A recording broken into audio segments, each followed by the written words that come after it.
My task is to try to motivate you to respond to the challenge that has been presented to you this afternoon, or this evening, I should say.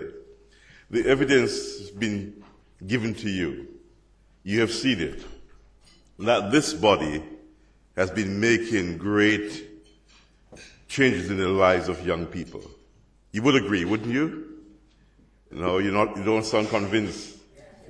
It has been transforming lives, making a difference for many young people. And I want to challenge you not to be indifferent to what has been done by this organization. I want you to see yourselves as stakeholders in this noble enterprise that has been the work of urban synergy. You have seen the budget this evening. What has been accomplished this year or last financial year, I think it amounted to about £24,000. I must say that there are hidden costs that we can't calculate in terms of people's free time.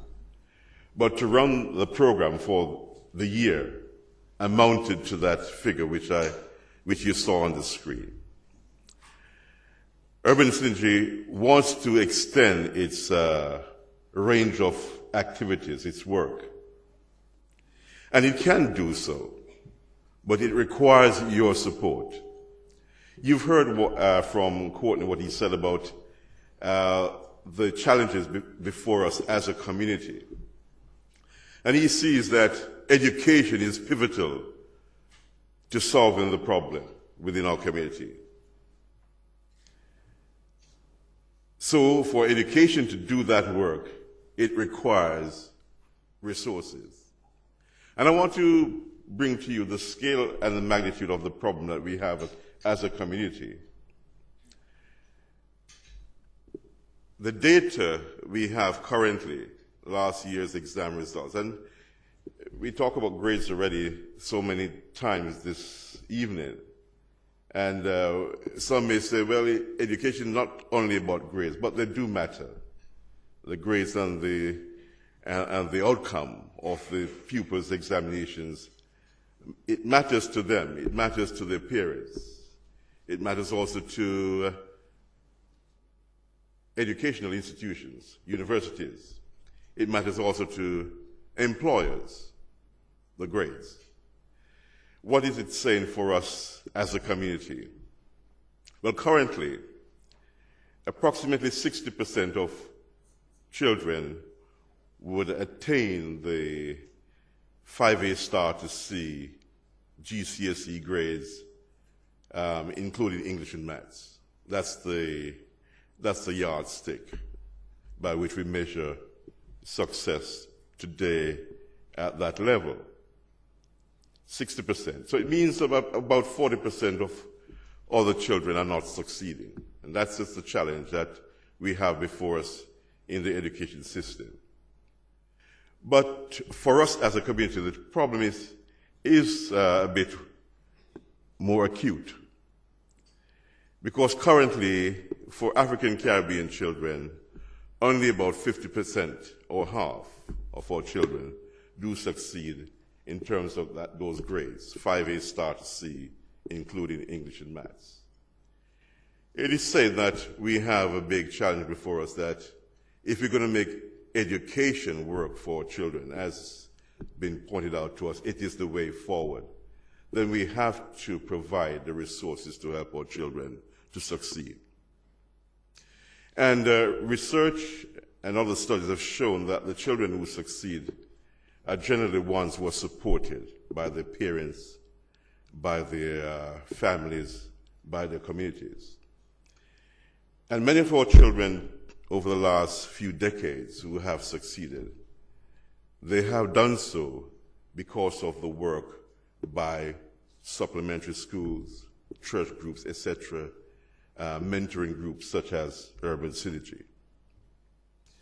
And so the scale of the problem is before us.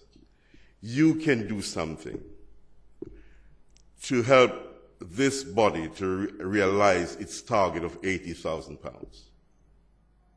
And I want to put out a challenge to you that 100 folks are here today, as Leela has said.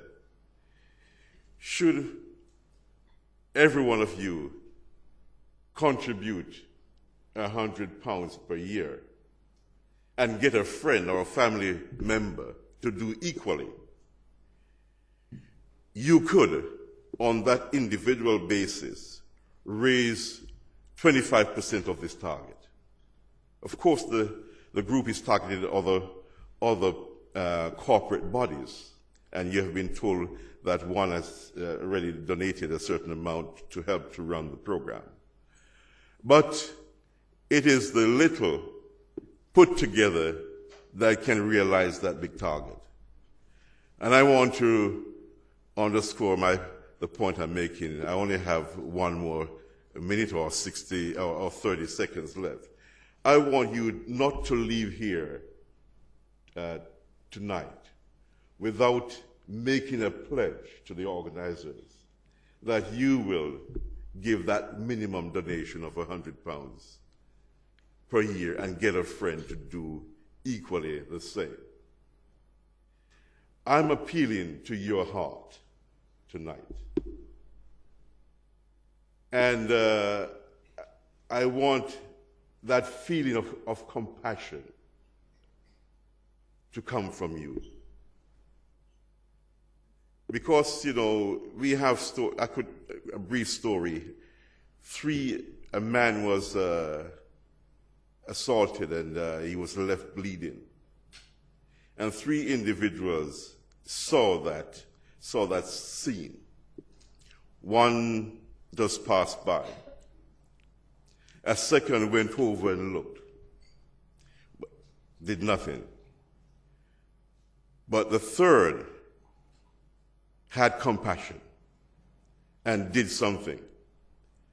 I don't want you to be indifferent to what has been placed before you tonight. Indifference is a very dangerous thing. I want you to come forward with hearts of compassion and help to realize this target of 80,000. And maybe some of you may have other resources beyond the 100 pounds. It may be 5,000 pounds. It may be even 10. You're not restricted to this minimum that I'm talking about. But I believe that we can do it. It's about community leadership. We have a problem. It is for us to solve it, that's been said. I want you to step forward. Don't leave here tonight without coming forward with a pledge to help to realize this target of 80,000 pounds. I know you can do it. Thank you.